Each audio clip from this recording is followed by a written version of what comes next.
Hunter! You know, I want to talk a bit about the human mind, human beings, our mental makeup, our character, some of the challenges we have as a species. And the older I get, and the more I watch and witness how people behave, how groups behave, how psychology affects people, I start to get a little bit down on the human race. I think that you have animals,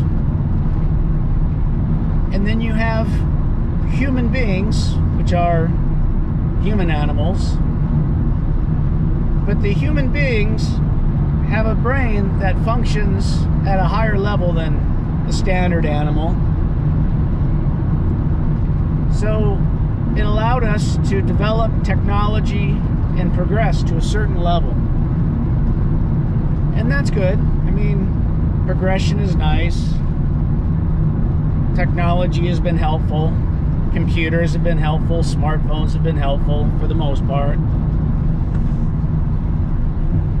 But where technology and progression has taken us to a certain level, I think the human mind has pretty much stopped evolving sometime back in the, hell, probably 100 years ago. So it's much farther behind. The progression of the human mind is much, much, much further behind than the progression of technology and the advancement in modern societies. So what does that mean? That means that we are not smart enough, we are not capable enough, we are not critical thinking enough to make the right choices. So we constantly repeat over and over and over again the same mistakes we've been making forever. Politicians in charge of money,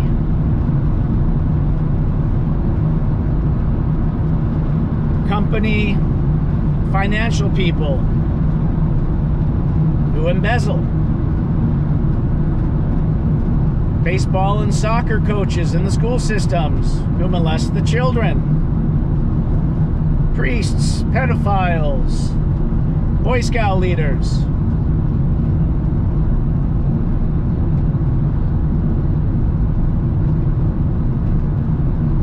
There's the temptation to follow our worst base instinct is usually much greater than our ability to think something through and tell ourselves, you know what, that's not proper, that's not right, I shouldn't do that. It's just not right. It's the golden rule: treat someone like you'd like to be treated yourself.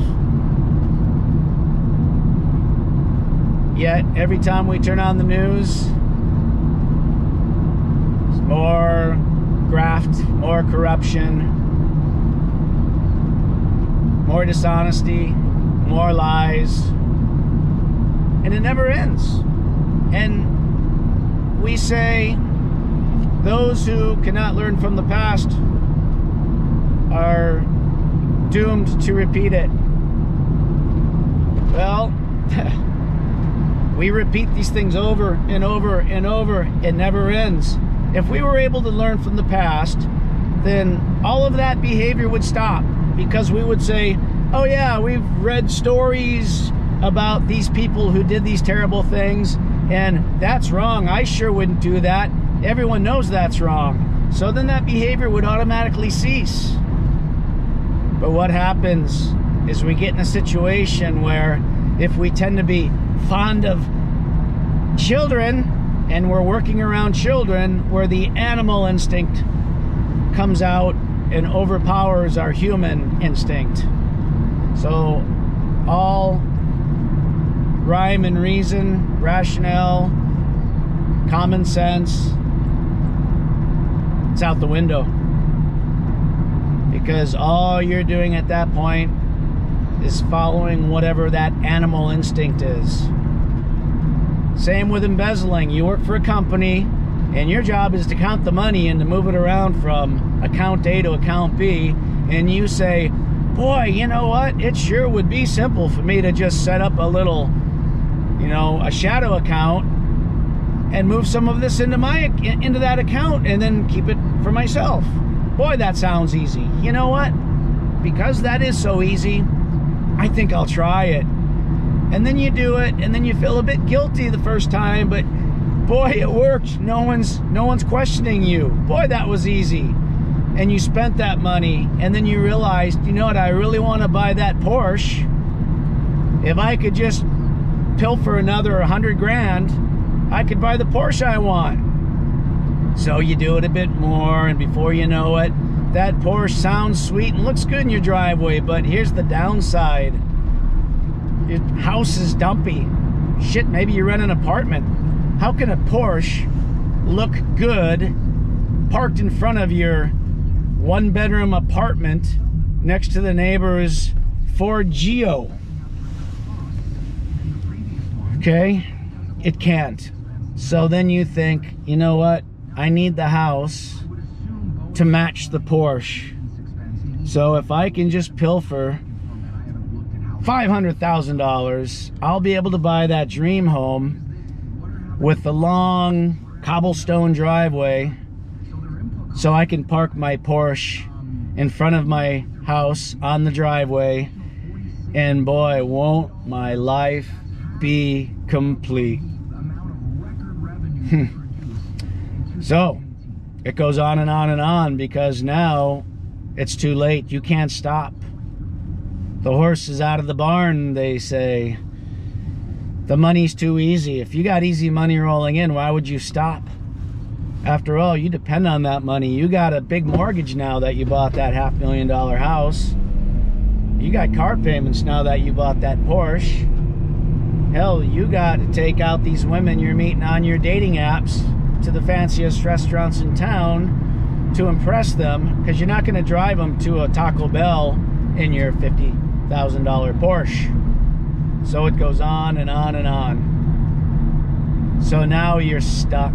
You're in a trap. And unfortunately, the guilt catches up to you. The fear, because you live in fear at that point. Oh my God, am I going to make it another day without the FBI coming to my door? Without my boss confronting me at the office? And you keep the lie going, and you keep it going, and then sure as shit,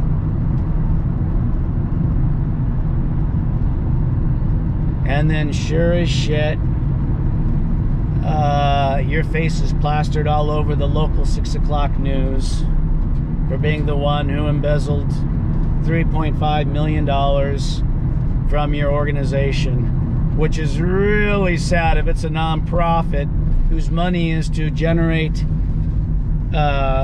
cash flow to buy food or housing or shelter for those in need. So now you're ruined. Your life is over. And while you're rotting in prison, bleeding from the backside after being violated by Bubba, you're crying in your hand and you're wondering, how did I fall into that trap? I know better than that. I grew up a man of sound morals. I know better than that. How did that happen? How did I let that happen? What happened? So, if you're like a lot of people, you blame the devil. The devil made me do it. He made me do it. The devil. That's why you got these religious zealots on TV shaking their Bibles and saying, the devil! Because most of those guys have the devil in them, And they've been doing all the terrible wrong things for a lifetime. Let me build up my flock so I can have my pick of the ones I want to sleep with, so I can take their money, so I can build the mansion and have the Porsche. Yet they're the ones that are preaching the loudest, the devil, you gotta say no to the devil.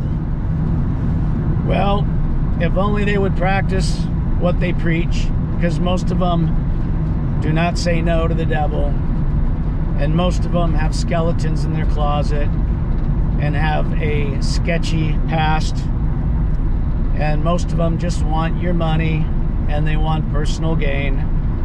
So what happens is, as humans, we're kind of taught to believe that we have free will and that we have the choice to do things that are right. I'm gonna join an organization so I can raise awareness for homelessness. So you go in there with good intentions. I'm gonna be a man of God so I can instill the word of God on the others, so we can have a better society of God-fearing people. So you go in there with good intentions. Oh boy, I'm gonna be the treasurer of this group. It's a non-profit, but you know, I'm helping them out. And before you know it, the temptation rears its head. A little door opens, a little window, a little insight into, you know what, I'm gonna borrow 20 bucks from this treasure fund. I'll put it back in tomorrow. And then the next day, you know what, I don't have the 20 bucks to put it back, but I sure could use another 20. Ah, hell, I might as well take out 40 today.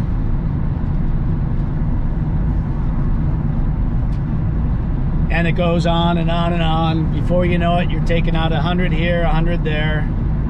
After all, you're the treasurer. Nobody knows how much has been donated but you. You hold the secret knowledge. So if I just didn't log it in the ledger as the money was being donated, then there's no track of it, right? Pretty easy to do. So we go in these things with good intentions, but because we are human beings, which means we are fallible, which means we are very, very fallible, we then fall into temptation. And it reminds me of that religious prayer we had to hear in church every Sunday back in the days when I was forced to go, lead us not into temptation, but deliver us from evil. Well, good advice, sound advice. Unfortunately, most people aren't strong enough.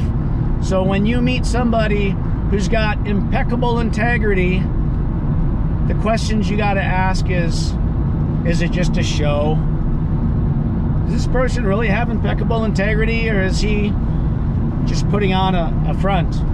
Because he is a human being after all. I don't know what he does behind closed doors, at his home, in his office, during his private time. Now, if there is someone that you meet like that, you should hold on to that person very, very closely. Because believe me, those people are few and far between. And what really bothers me is, to have integrity, you have to have a good understanding of right and wrong. So you have to have the clear ability to weigh things and to reason them out and to be critical thinking. Because a person with integrity most likely is going to have a very good sense of what's right versus what's wrong. And unfortunately, most human beings don't have that ability to discern truth from fiction, right from wrong, reality from fantasy. So what we do is we turn to others and we just surrender our minds to an outside influence, our so-called influencers, and we take the easy route where we just believe what they tell us. And if our influencers tell us that you can be cruel against a group of people because they don't belong here, You can be cruel to them. They don't belong here. Well,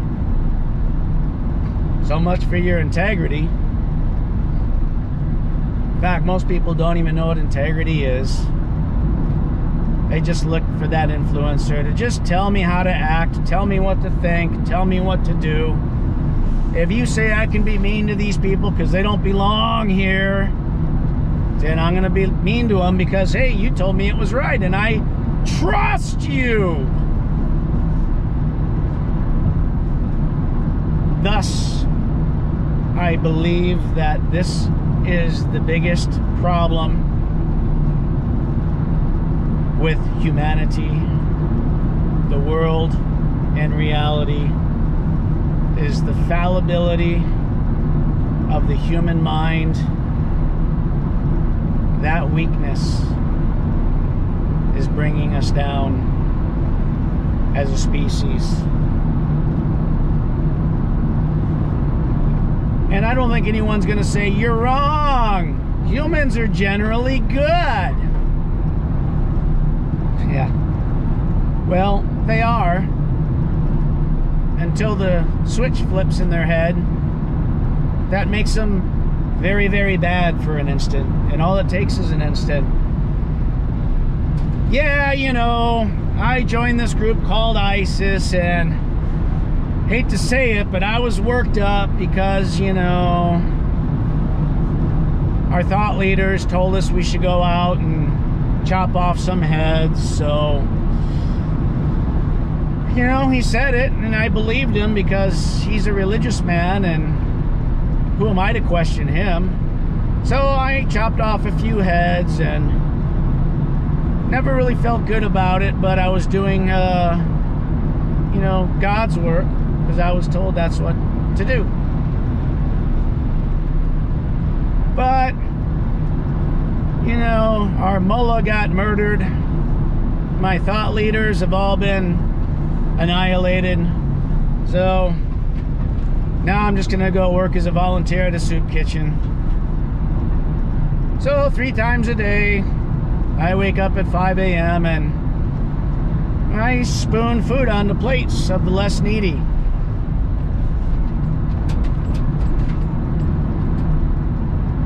It's contradiction, people. It's the contradictions of the human mind.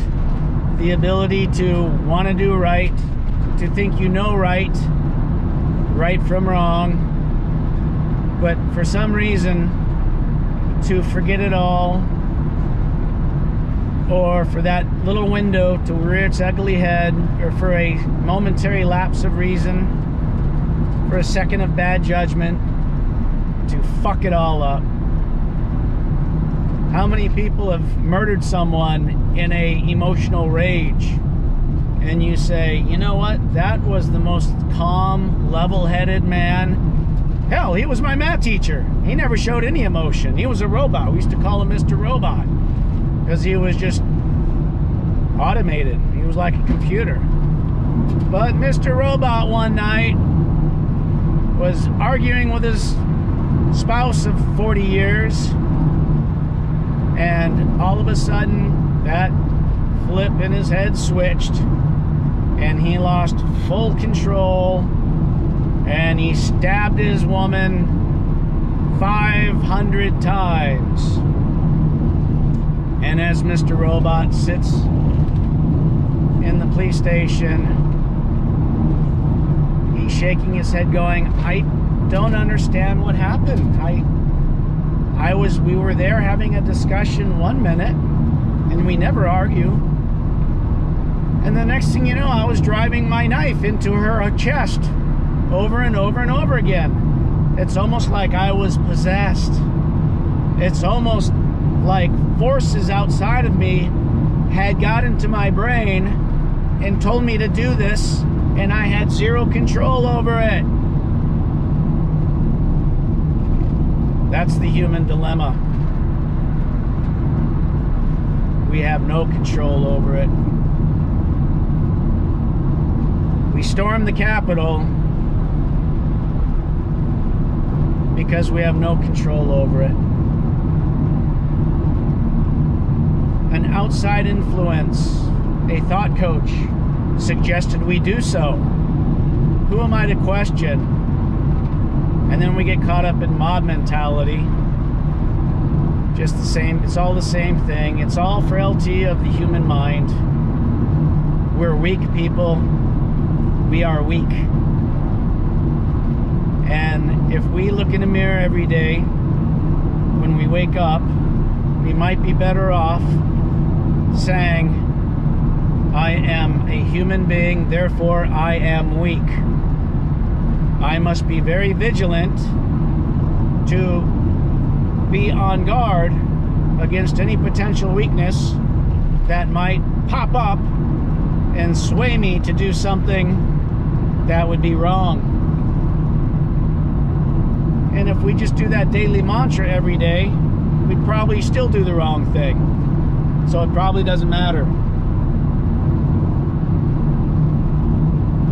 But until we evolve as a species to a much higher level of awarenesses, I think we're just doomed to be human beings who are going to do these same things over and over again, year in, year out, forever and ever and ever. So someday when we're living underground because the air is toxic and it's too hot and it's unlivable on the surface, or maybe we're rotating around the moon or the earth in some space station because the planet is now just a toxic dumping ground, we're still going to be doing the wrong thing. We'll still be embezzling, molesting, raping and murdering, lying and stealing, cheating, following false prophets, being selfish, acting on greed.